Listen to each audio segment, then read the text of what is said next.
This market is pumping.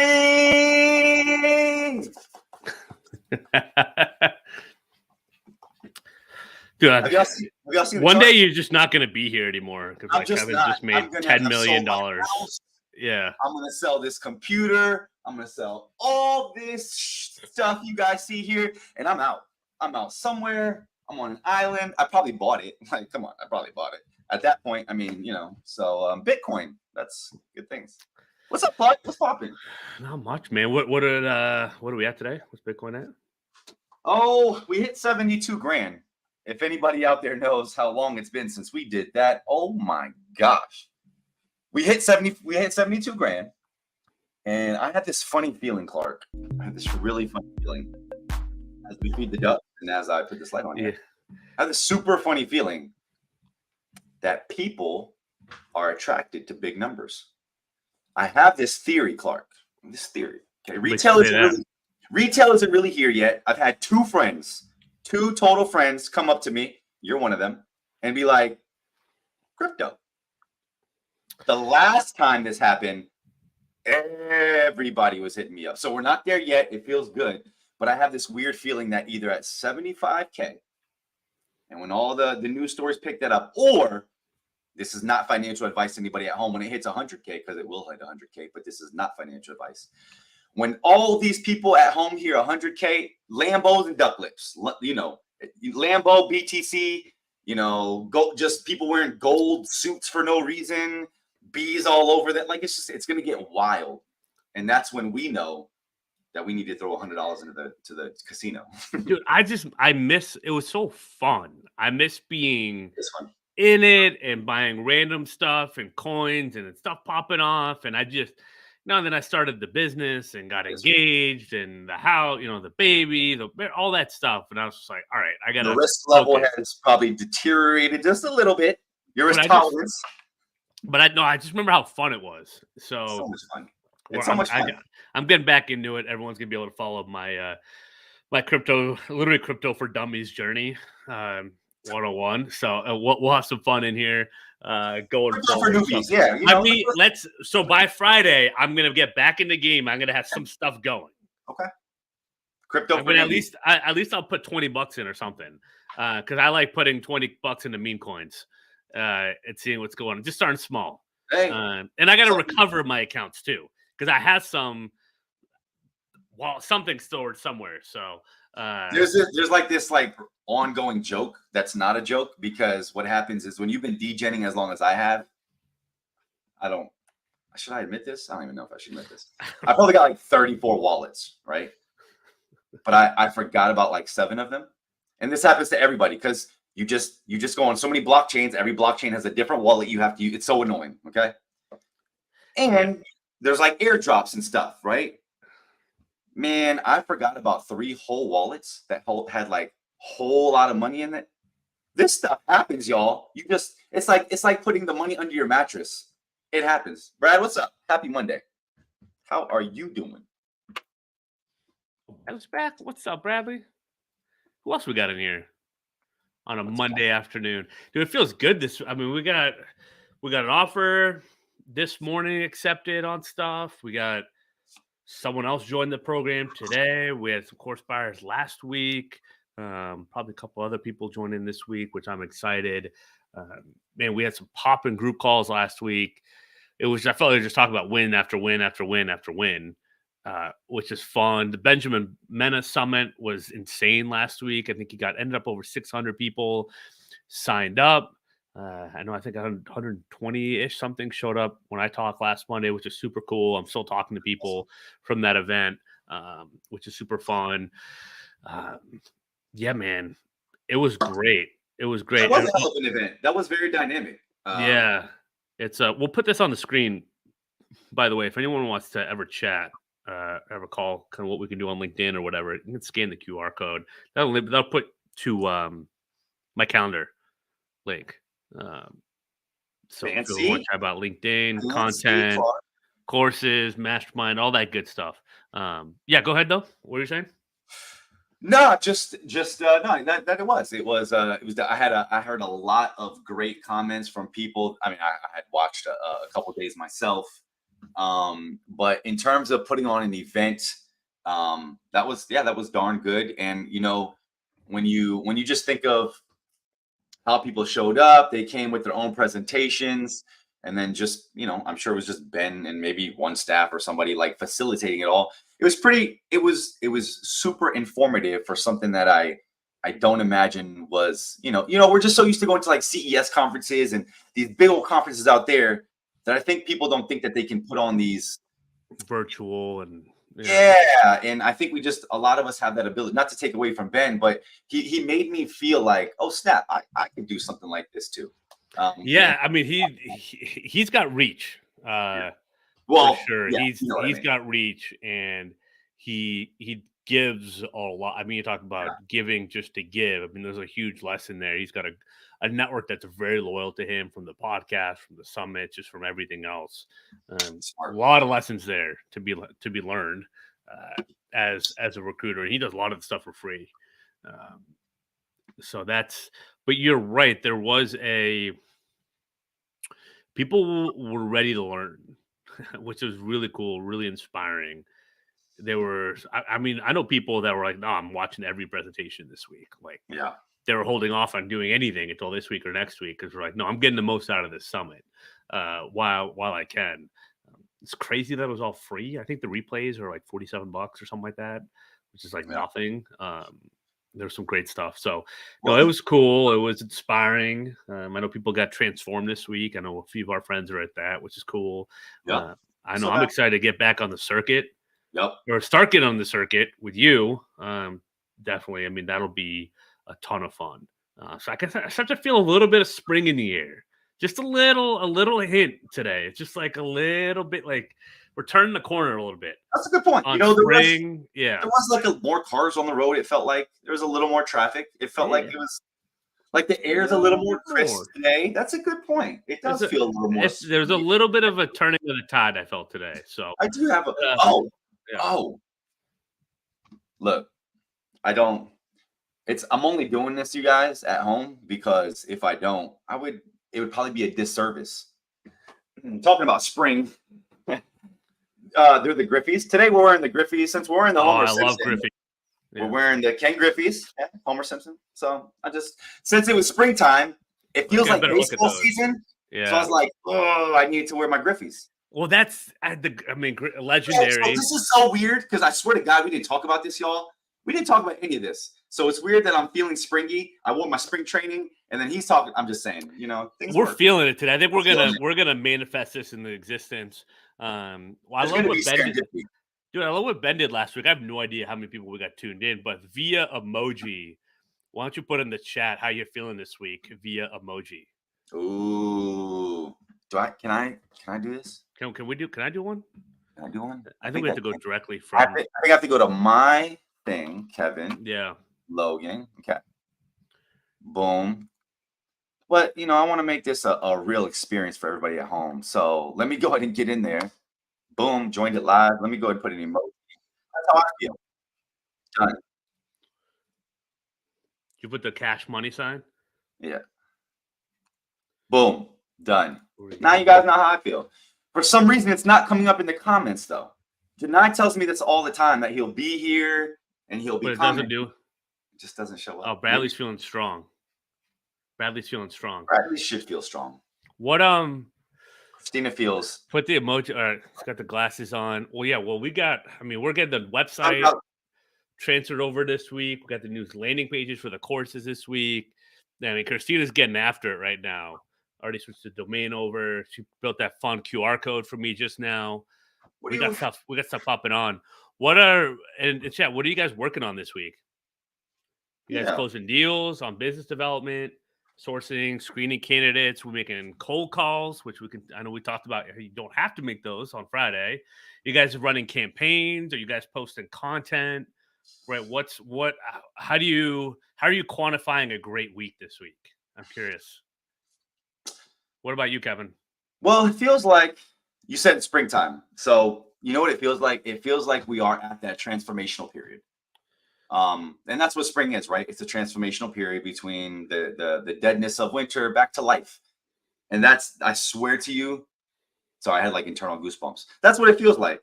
And y'all know I keep it real. There has been a deadness to my recruiting business for quite a while now, you know, in the RPO side of things. And anybody that works RPO knows RPO has been very quiet. And so, you know, I've been hearing a lot more rumblings. It feels like the market is it feels like the market is starting to get a grasp over the last 2 to 3 years of what's happened. 2021, right? We overhired. 2022, 2023, we're kind of like getting back to a normalcy. You know, Elon Musk did some things for tech, made tech leaders believe, right? So they kind of changed. A lot of things are started with tech. Tech, you know, moves in one way and then the rest of the market kind of goes.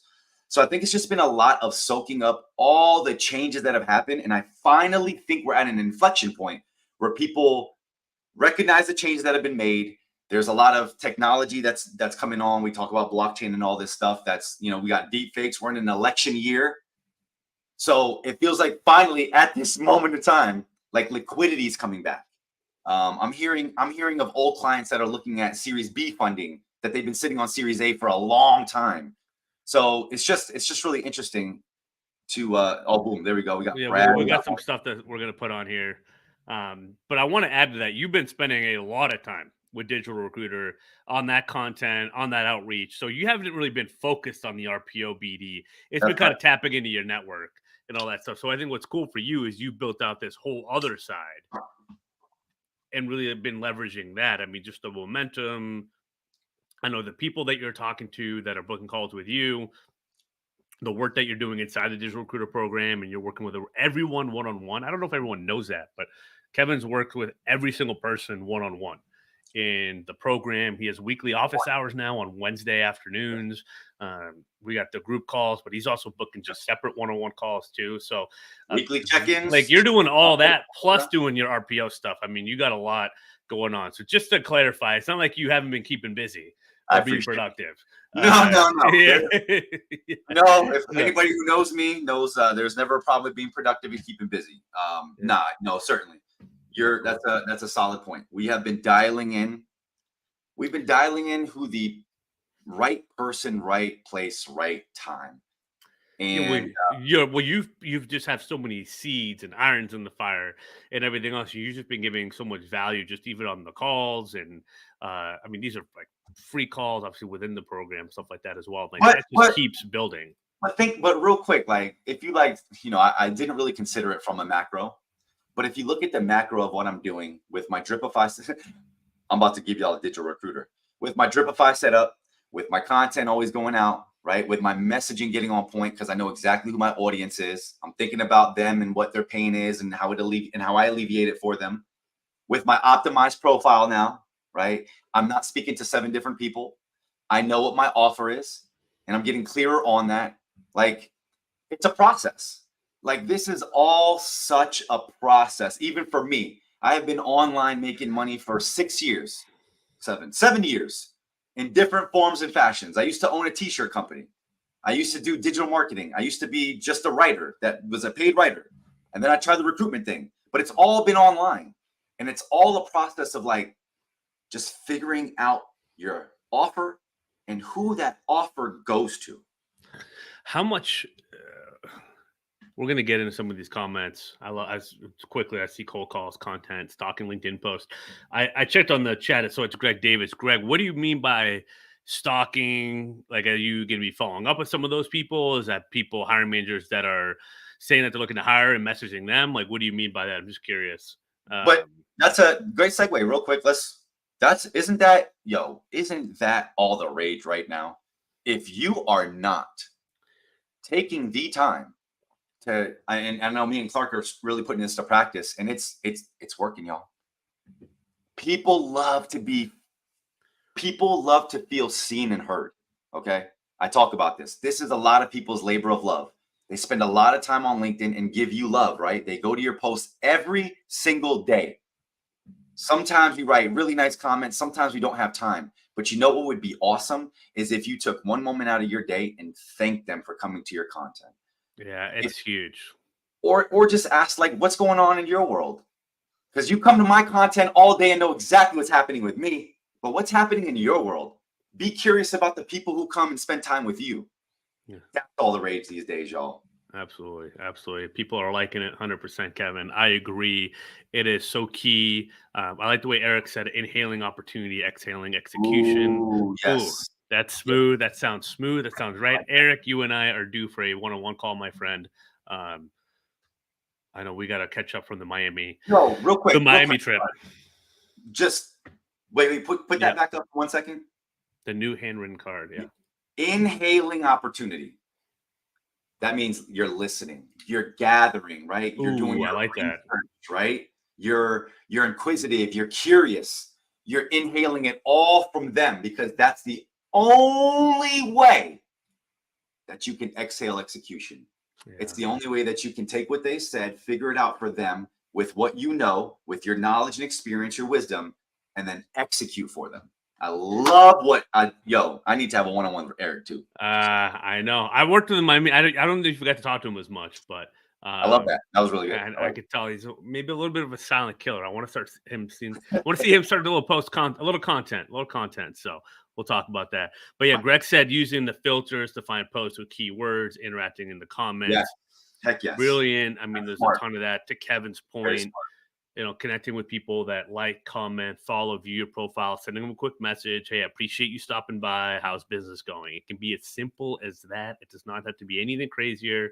As we talked about with the baseball analogy, right? You bat 300, you're in the Hall of Fame. So if 3 out of 10 people really open up to you and you get intel, that's great, right? The first 7 don't, keep going, right? Message, just 10 at a time. That's what you just said works for what Margie said. I have a desk of hard to fill openings that eat, right? If it doesn't work, then you got to try. Look, we talk content automation all day, but maybe your audience is not here. That is also possible. Or maybe they're not here right now. Maybe they're on vacation. Maybe but it also could be messaging. It could be messaging for that audience. It could be, I've seen, we've really had a lot of success on the recruiting piece, switching from in-mail first to connection requests first. And this has always been my, hypothesis a couple of years ago when I started. I was like, why aren't more people optimizing the profile and take advantage of connection requests? Why is everyone going to in-mail? They don't connect with people, and do all that. You don't get 1 message or 2, and then you have to get the credit, and there's so much stress on them replying, so you get the credit back. And in-mails can be fantastic. Don't get me wrong, but they're hyper competitive. So there's a lot to it, like a well-crafted connection message, and go ahead. Margie, are you using some type of messaging service on LinkedIn? Are you doing automation or are you just emailing? Right. It's like just email. Sometimes I see people with posting jobs, but that's all they do is post a job. Right. But what we see a lot more effective is you tell the story. If you show people how you win, if you have insights from managers and candidates, and then you post jobs mixed with that. Brian's in the chat. I saw Brian in here. He's been absolutely killing it in the program. He posted a job recently, I think his last post, but his last 10 posts are not jobs. Like there's a ton more value that he's giving beyond just that. Actually, and to that point, right? We have channels. Do you mind putting up her last post one more time? I actually want to speak to one point of that. So for instance, I just got handed a senior blockchain protocol engineer role. Most of these people are not on LinkedIn, but you know where they are? They're on Twitter. They're on crypto Twitter. They're on X, right? So I'm going to be probably using most of my time over there because we have to go where the people are. So, and again, like I truly believe that 95% of seriously all industries, I've never found an industry where I couldn't find the person. But like, for instance, sometimes Reddit, I can find more people of this ilk inhabiting, right? Or maybe on Quora, I can find a very specialized person that answers one question, but it's just like Twitch. Absolutely. Especially for blockchain gaming. Heck yes, I look at Twitch. So it's also being flexible and amenable. And that's what Digital Recruiter is. Yes, it's LinkedIn, but what we teach are concepts that you can take on the road. You can go anywhere. It doesn't matter where you're sourcing because it's your audience that matters. It doesn't matter the channel. It's the audience, and I think the order of operations in terms of how Right. you approach it. So what Margie was saying, like if it's hard to fill, if you come through the email and the LinkedIn, then yeah, you got to dial for dollars. Like it's the order of operations, and I like that she's doing that versus a bunch of calls first. Like where can you potentially tap into your network, create the most momentum Yeah. quickly? Is huge. Email, text, post, yeah, all that stuff is great. Want to add one more here. For non-premium users, LinkedIn is limiting connection requests and searches. Yeah, I would get, if you're a recruiter, I I would noticed get that. minimum premium, if not Sales Navigator, as soon as possible. There's almost no excuse not to have something like that.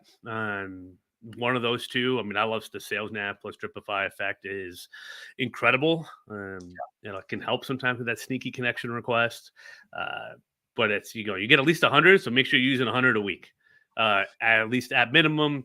But then as you're doing that, that's why also content that is adding value, insights, authority, so people engage with it, like it. I can't tell you guys how many second degree people use an InMail on me. Again, I'm an open InMail guy, so it's free for them to InMail me. I get a ton of messages from second degree connections. So you don't always have to be thinking of you doing the outreach. How can you start building the ecosystem to take advantage of getting the inbound as well? And it can happen pretty quick, and that's what we're talking about in the post. What we're gonna talk about today. It's a good kind of segue into this. It's put a submit so many times for sending connection requests, and now rely on emails. It's both. I mean, definitely use both. I would say maximize the connection as well as you can. Make sure to really dial in that connection message so it's tempting, right? That you're tempting the people to connect and to respond, and then use emails as well. Yeah, if you get Sales Nav, you get connection requests, 50 Sales Nav emails a month. If you also have Recruiter, you get emails there. Uh, I think having the 1-2 punch when the revenue has earned it makes sense on LinkedIn, right? Get the most out of that while you can, because LinkedIn can be an incredible platform. You don't want to rely just on that for sure. Um, but it's huge. But again, I'll be looking at the connection requests, making sure that the profile is optimized, that the messaging tempts them to reply. And there's some automation stuff as well that we can talk about offline if you want, Margie. Gives you some advice there. Check the contact info link to may have an email there. Yep, man. There's a lot of people we might need to teach some automation stuff too, Kevin. So again, I will share this link yet again because there's a lot of stuff that we have tapped into and figured out, and that helps people have rec coverage on 4 to 5 recs at a time. Typically, it's an order of operations thing on how to maximize using LinkedIn, from a connection, LinkedIn profile optimization, a messaging, the tools to use. Again, it shouldn't cost you more than $180 a month to get going on LinkedIn, to make hundreds of connections a month to get the people that you need. Sometimes it just isn't how you're approaching it. The fun thing for us is we get to see how dozens, by now hundreds of recruiters operate on LinkedIn, from an outbound to inbound. So kind of know what works, what doesn't work. But yeah, there's some cool tools that you can get in emails and export that pretty quickly from InMail. And if you ask me, dude, if you ask me, Clark, sir, Clark, dude, can yeah. I call you dude? I would say sir for you. Yeah. Sir Clark, dude. First of his name. Yeah, first of his name. You know what I feel like? I feel like, and we were talking about this weekend. Like a lot of this subject matter comes down to, are we creating content or are we creating context? Yeah. What do you And mean that by that? goes- and Remind that goes, us. Yeah, for sure. So, well, we've all heard the content is king, but I'm a big believer in not being a content creator because it lacks all the amount of context, right? It lacks all the amount of who you're speaking to, kind of like, again, right place, right person, right time. And so I can wake up every single day and I could absolutely write content. Okay. But how does that make it king if I'm not speaking to my audience? If all I'm talking about is myself, at what, and I'm a business owner, okay? At what point have I resonated with you where you'd want to buy anything from me? What context have I provided you that would let you know I have anything of value to provide you? I think that comes from that practical, useful content, because that practical usefulness creates context. So we don't want to be content creators. You want to be a context creator, and that goes in your posts, goes in your emails, goes in your messaging, goes in your emails, goes on your landing page, goes on your website. It goes in every single thing that you do. And that's where, Yeah. like, I feel like, you know, where it gets like people come into our program, they feel like they lack direction. It's because I think they feel like they're content creators and they're forgetting that they need to be context creators. And if they thought that way, then they would realize the only way you get context is what? You have to know, you have to do your research. You got to know. You got to know. It's also, we talk about people that get results quick. Yeah. One of the biggest things we work with them on, and if you haven't practiced it, if you haven't studied it, if you haven't tested it, it'll take you months, right? The people that say it takes months to get results because you haven't studied it, you haven't practiced it, and it's clarity. It's clarity in the writing. Most of our work, when people give something a go, we have to keep diving in because it's hard to. It all makes sense in your brain. But when you get it on paper, it still could only make sense to your brain and not someone else's brain. And to that point, and please keep going, but that's because most of us are, the context we're providing are from our knowledge base, forgetting that we have to think of the scale and the scope of what we're doing, and we have to treat the other side like they're a complete novice, because the reality is, while let's say you're a software engineer, maybe the other side is a hiring manager that's a software engineer, but they don't know the exact experiences that you've had, and the how you've had that experience is exactly the context that matters. And that's why you have to treat the other side like a novice, and like it's not, you know, you're not starting from your starting point because only you know that. Yeah, that's exactly it. We get in like, what is the starting point for your prospect? And once you get there, that's when they start reaching out to you, right? Because people could be brimming at the surface, Right. but they could be intimidated. I mean, if you're not posting, they don't even know to reach out to you. So if you have a network, if you've been at this for a few years and you have a network and you're not posting, right, they don't even know. And if you are posting and you've been at it for a few years and you're not getting any inbound leads, that's a cue. That's a signal. There's a problem. Like, That's you're right. not saying the things that are making them respond to you or reply, reach out to you, being like, oh, I didn't know you actually like knew all this. I Yeah. need you, or I know someone so and so needs you, right? Like, you should be getting those signals pretty quick. If you're a newer recruiter, might take a little. Well, it could take, but we've proven it really doesn't take time.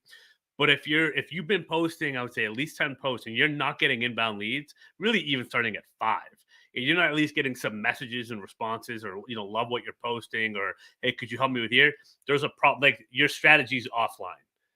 Like, it's off the track that it needs to be, right? And it might not be a huge adjustment. It might be a couple calls for you to be like, oh, now I get it. Now it makes sense, or to get some feedback from some experts. But if you don't do that, your wheels are going to be spinning. And I've had people even buy the course, they start posting some great content, but even then, without that live feedback, and I get on a call with them and I'm like, oh, you're missing this, you're missing that. And it opens up everything. Or they took what we taught them and added some other things that completely ruined the effectiveness of the Correct. post, right? So be careful where you innovate. Be careful that LinkedIn is different than YouTube, which is different than X, which is different than Facebook, right? And kind of how you're resonating. But LinkedIn is a gold mine. So if you're not getting results on there that you want, there's Yeah. something Let's up, keep it real. and it's fixable. No, let's keep it real. It's probably something you're doing, and it's probably something you're doing wrong. Thanks, Margie. We appreciate you. I connected with you too. But yeah, I connected with Greg too. I know you're in here, Greg, but I sent you a connection request. But it's more than likely you're doing something wrong. And I had to face this fact for a year of writing content on this platform, where I am a business owner trying to get business, and not one message, not one email, because keeping it real, I was talking about myself. I was talking about all the things that I did great. I was talking about my processes. I was talking about my unique value proposition. but I wasn't doing it in a way that related to their problems, right? So now the practical, useful content. So for recruiters out there, for marketers, for anybody, it's when it's how can you put yourself in the game, but talking about them. Again, we talk about all the time. They're the hero and you're the guide, right? They want to get somewhere and they do not know how to, right? And you have an expertise that's going to show them the way, okay? For most of us, it's recruiters, right? A hiring manager, they're the hero. They have a job that needs to be filled because they have a problem. And usually, let me tell you, that problem is not that they actually have a job being filled. It's something more internal, because that's the external problem. The problem is now they can't scale this part of the business. The problem is they're pulling resources from over here. The problem is they can't get home on time. The problem is their boss won't get off their butt, right? There's some other problem that's the reason that they want to solve this. That's the context that you provide. Those are the research you do. That's how you figure this stuff out. And you can do that with practical and useful content that still talks about you, right? And all the things that you do well, but you're doing it in relation to their problem. So the fact that you can get them 3 qualified candidates in 2 business days is unique, but it only matters because that's what they need for the job they have. So you have to explain it in a way that resonates with them, because that unique value proposition in the air, who cares? Who cares? It also keeps in mind, and that was a nice pirouette. It also keeps in mind where are they at when they're reading that post from you?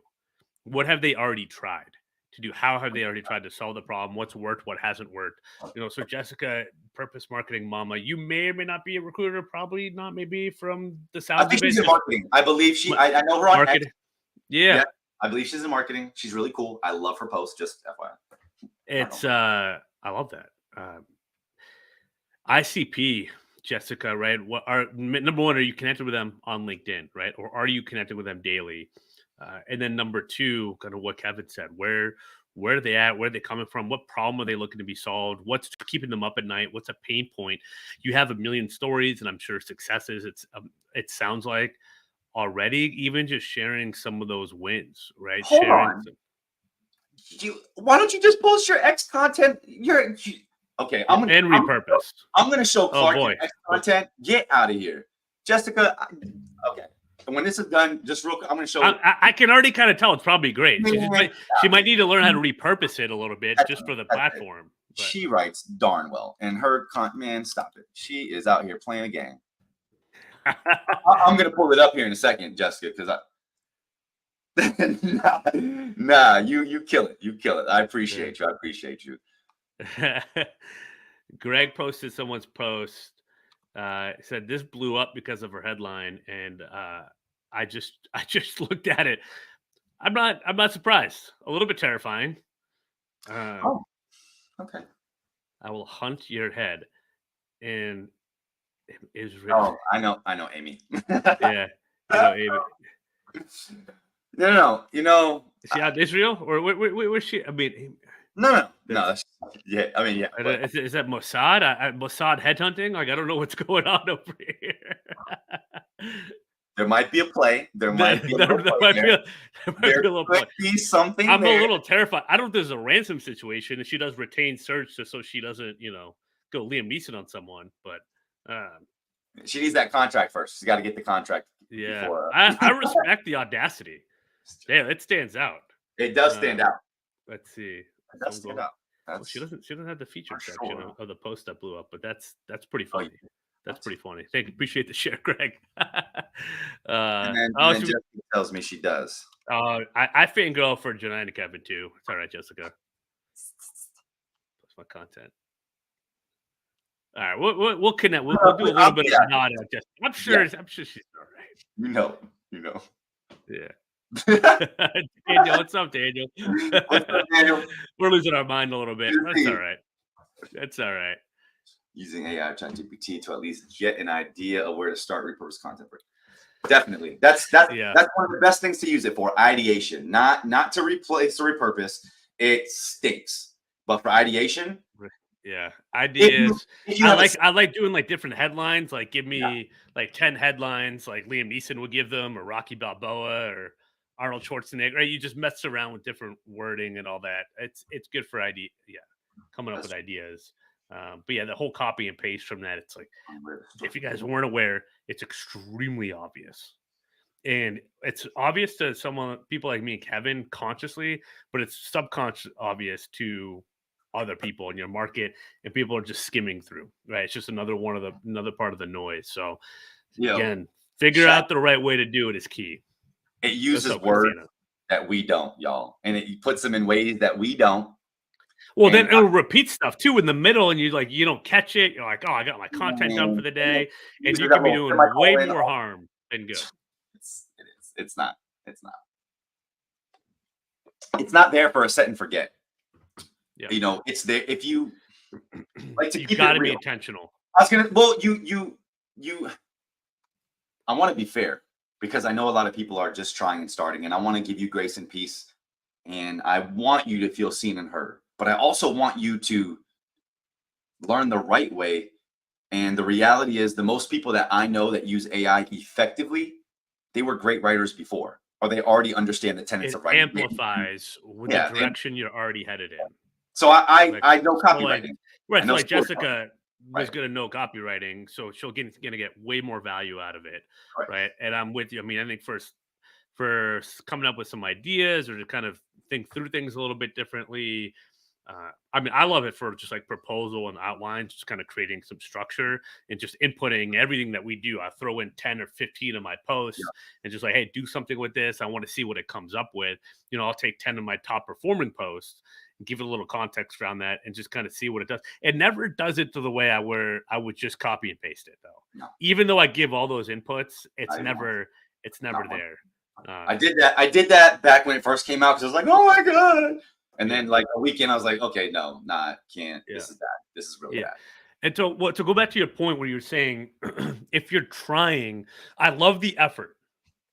I'm totally down. But when I started posting, even before I started posting on Facebook 6 years ago, I was like, if I'm going to even try to do this, I want to know exactly what is already working for people. Like, stop trying to reinvent the wheel. It's already been invented. Even with some ChatGPT stuff, even with LinkedIn content, people are getting inbound leads.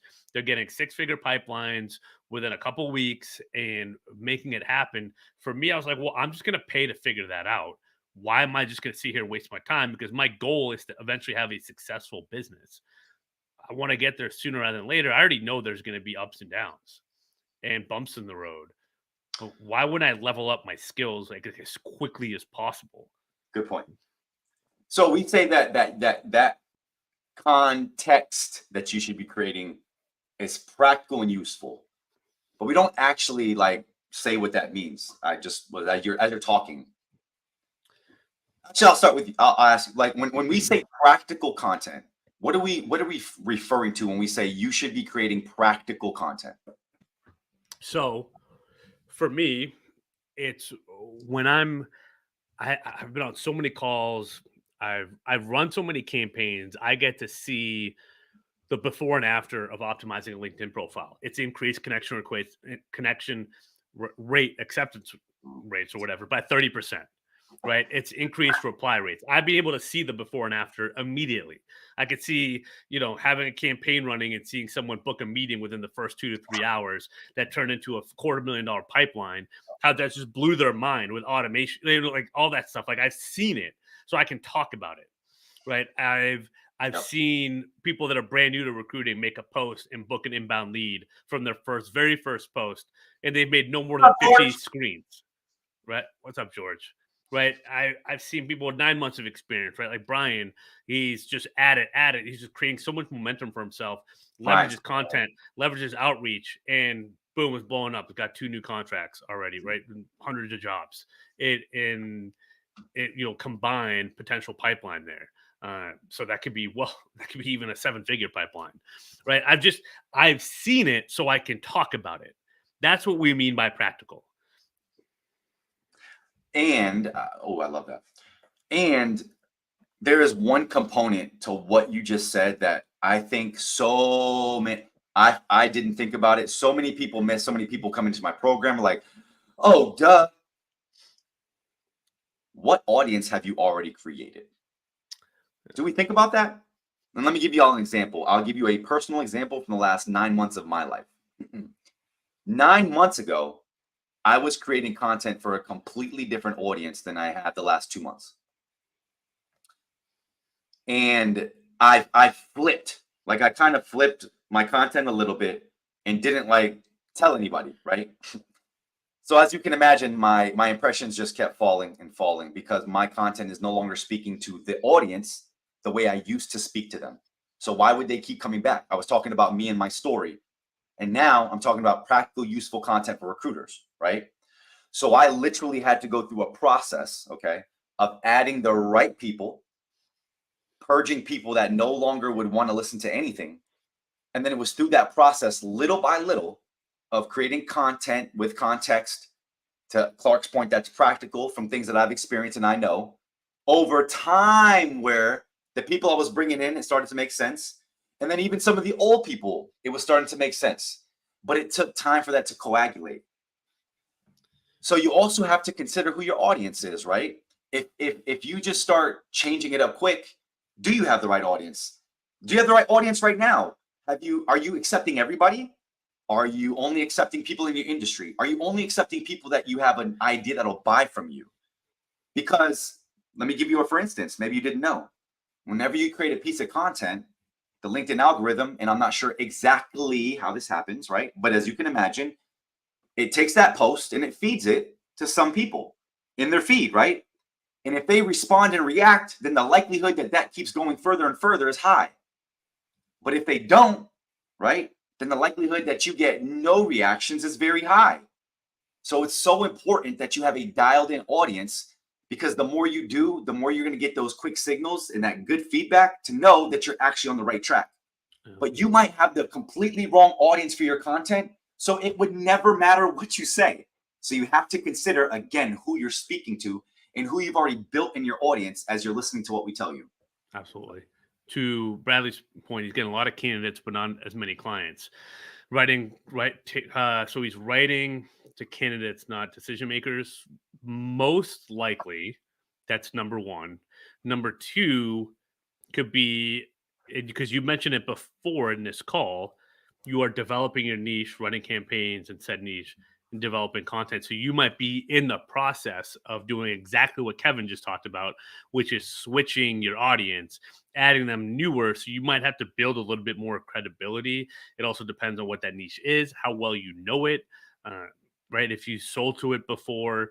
So it could be, going back to your other comment, tailored to candidates as well, right? So what are the what are their pain points, right? Are the headlines, targeted to them? Are you talking about the interview process, to submittal, why maybe other agencies aren't coming through for them, right? Breaking myths of what they think recruiting agencies do and don't do and are there for. Really planting those seeds, right? The whole inception effect of, wow, maybe I don't know everything I know there is about recruiting or agencies, or there is a different way to do things. And there's a better experience to be had out there, right? It's easy to kind of write that to candidates, but it takes a little bit more craft, right, at the hiring managers, and keep in mind what is going to get them to reach out to you and want to pay a fee, right? And sometimes it can be leading into what I always tell people: if they're going to the recruiting agency, something went wrong, and we have to realize that's what we are. That's right. We're from Because wait, because we're a why? last resort. Because if they could have solved it already, They they would would have. have done it. And that's how you got to talk to the hiring managers. But Talk to that's the ones that have been trying to figure it out and can't. you, like, real talk. You need that leverage. You need that leverage in the back of your head to know that they're to you for a reason, and you need to leverage that. Like, you honestly do, because I've been in that conversation so many times where I can feel that, like, wit's end. They're at the last steps. This is okay. Let's figure it out, but they have no idea.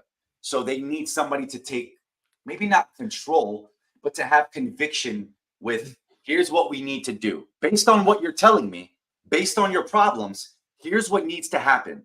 Exactly. That's what they're looking for, direction, because that's why they're talking to you. Right. So a little bit of just the confidence, and I know, Bradley, you threw out, I think, imposter syndrome last week, if I Yep. remember. Big time. And dude, you've been at it like a couple years with all this, almost, Bradley. Like, you've talked to plenty of candidates, you've worked with clients before. I know you. Like, you know what's up. It's just taking that ownership. I always tell people, if you've been at this for 3 to 6 months of recruiting, you know a lot, and you talk to a lot more candidates than most managers and even HR and TA have talked to. So own some confidence in that. And you can even talk about, hey, this is what I'm, Mr. Manager, Mrs. Manager, this is what I'm hearing from candidates. This is what they're really thinking and saying, right?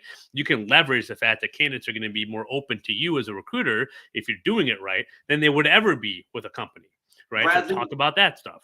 let me give you a thought to think about in your content. I've had a lot of success thinking about this like this way lately. How can I write content for my, so I say my CEO, whoever your CEO of your industry, whoever is going to buy from you, right? How can you write content for your CEO that doesn't give them the answer, right? You're not giving them the how to, you're not telling them what you do, but you're intriguing them with what you know. Okay.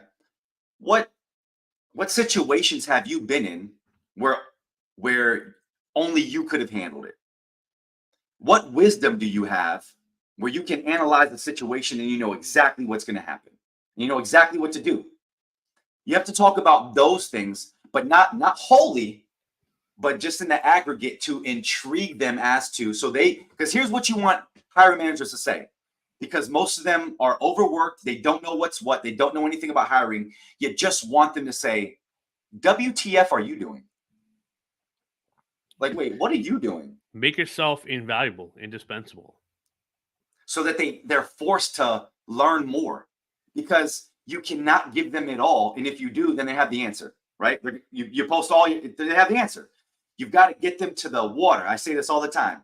When you're writing your content, your job is to get them, if they are thirsty, haven't drank in months, your job is to get them right into the water, put their nose in, and then take it back out. Because they have to come to you for 30 minutes or an hour to have that talk where you're going to sell them. And then you can dunk their head in the water and then they'll be satiated. Yeah. But you can't give them the satiation before they speak to you and you get able to do what you do. So find ways to intrigue them with what you know and how you know it, and the things that only you can do, Bradley. Think about that. And just because you guys know, like, this takes a lot of work. Kevin and I talk pretty much every day for half an hour to an hour. I'm talking to Ross later today, our other content coach in the program. I talk about this stuff constantly to create content every single day. Like, there's a lot of work that goes into this. And that's where people get into the program. They get surprised at how much they actually have to learn. It's like I was never going to figure this out on my own. I was like, well, I know, because you haven't spent the thousands of hours that Kevin and I have on this, right? Like that's what you're getting. That's what we do. It takes a lot of work to make it look simple, right? The simplest advertisements and things. It's like, oh, I could come up with that. Try, give it a shot. It's really hard. It takes a lot of work to simplify, condense, and be clear for your market, especially when you get to a broader and broader audience, which is why we say niche and vertical, leaning to your strengths. What do you do well? Where are you invaluable and indispensable? And that's where you should be marketing to your cold market, right? So make sure you're connecting with them every day. Make sure you're posting every day. But if you don't have a system to audit, to understand how your content is performing, the signals, how to make it better, the headlines better, the call to actions, like, and just have that environment, strongly consider it. Great segue. Can you put up? That's a great segue. Can you put Cody? Up, yeah. So, okay. So great segue, Brad Cody. There comes a point in your journey where the big macro themes of what we're talking about aren't enough. And here's a good example. So let me give you one of those detailed things that you wouldn't know unless you're in the weeds, like really in the weeds of this. I think I'm doing a pretty good job doing that on my personal page, but I'm also trying to grow my business page as well to ensure that what I create for myself is backed up by a reputable business. Any tips? Right. So, Cody, did you know that LinkedIn does not promote business pages? Did you know that in no way, shape, or form are they putting any type of fuel behind that, right? You have to use your business page as an accentuation of your brand. And here's how I would recommend you do it. And here's how the best people I've ever found do it. You use your business page as the meme page, the funny page, the cartoon page, the page that is your personality a little bit more, right? It's a little bit more of your personality. It's actually less about the business. And I think about this for a second. We are so tired of offers on this platform. We're so tired of getting pitch slapped. This whole platform is business. So I know this sounds crazy, but people, when they go to your business page, they expect that. They expect that. You know what they don't expect? To have fun, to experience a feeling on your business page. And if you can give them a good feeling, then they're going to feel great about when they look at your brand, because that's what matters. It's not your business page. It's your brand that you can accentuate to your business page. So here's what you'd want to do on your personal profile. You retweet your personal profile posts, right? So you don't put your good posts on your business page, because it's not, LinkedIn isn't going to promote it in any way. You put your good posts on your personal page, and then you use that personal page to accentuate your business page. But it's going to be really, really difficult for you to focus in on just the business page without having a brand already. And I know this because I know the recruiter with the biggest brand on this whole freaking platform. And the only way he could get his business page to work was kind of in this ilk.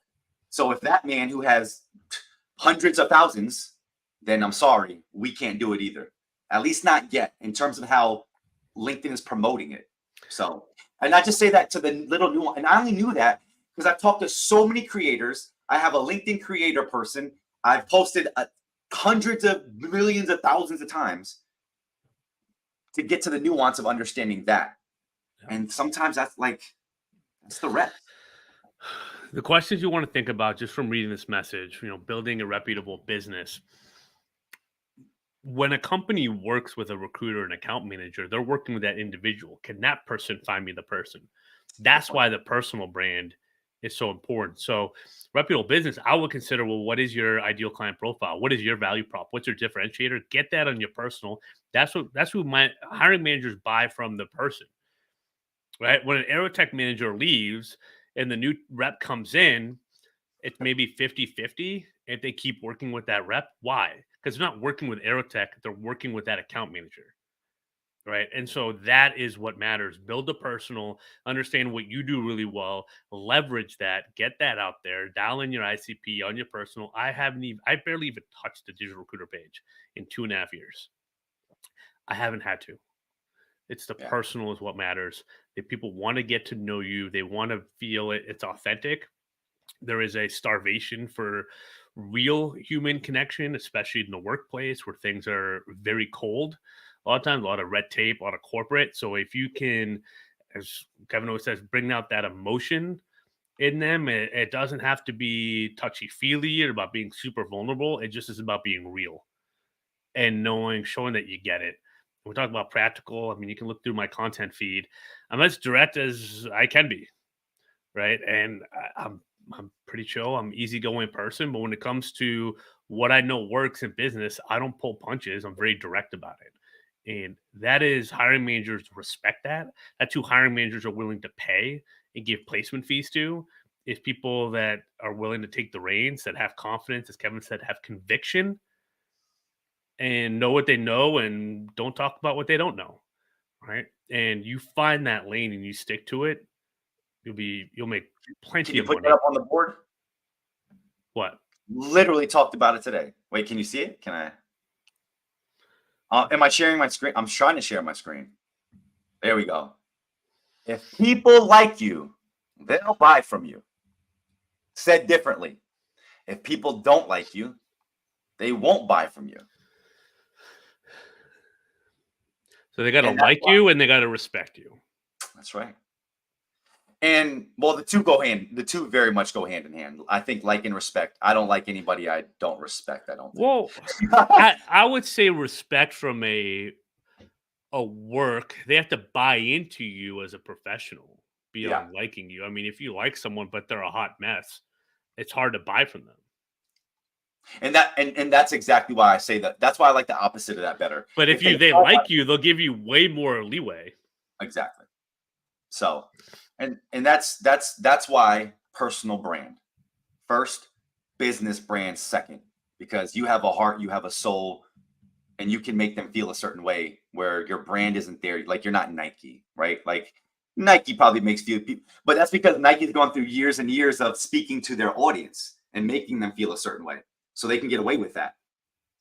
And a lot of You're people trying to do forget that if when you're it comes to building a brand. business or a year two in, or even if you've been a recruiter for, I mean, you got to compete with 20,000 different agencies. That's just in the US. And that, let alone all the international that are cold email and LinkedIn automation that are texting, all that stuff. I mean, there is so much noise. You got to dial in the pillars of what make you So and much what make you facts. as invaluable to those clients and candidates, and then figure out how to leverage that. And it can get awkward talking about yourself, talking about the wins, all that.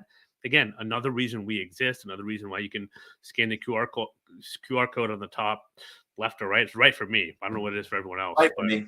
But yeah, it's talking about the wins, but in Yeah. relation to their problems. There is an art to this. There really is an art to this. Art, and there's a lot of depth to it Yeah, as well. And you 100%. don't want shiny object like Bradley talks about, right? You got to plan to win. You got to prepare to win in this game, and that's LinkedIn, that's sales, that's content, that is staying ahead of the game. Most of the work that I do with clients is how to make sure to capitalize on every opportunity, how to create them, and how to capitalize on them, because it is really easy to blow opportunities that you think you've won Yeah. in this game, and it gets really frustrating, and you can waste a lot of time thinking you're on your way to a win when you're actually about to score your own hoop. So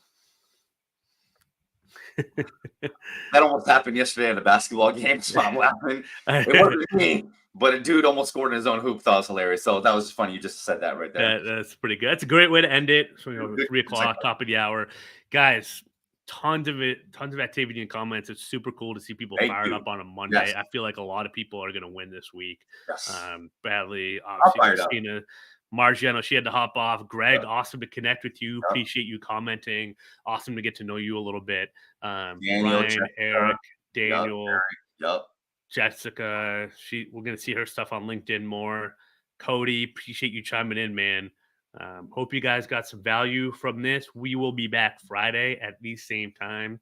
Well, we're gonna have some fun on Fridays. Man, I'm already looking forward to it. Is that weird to say?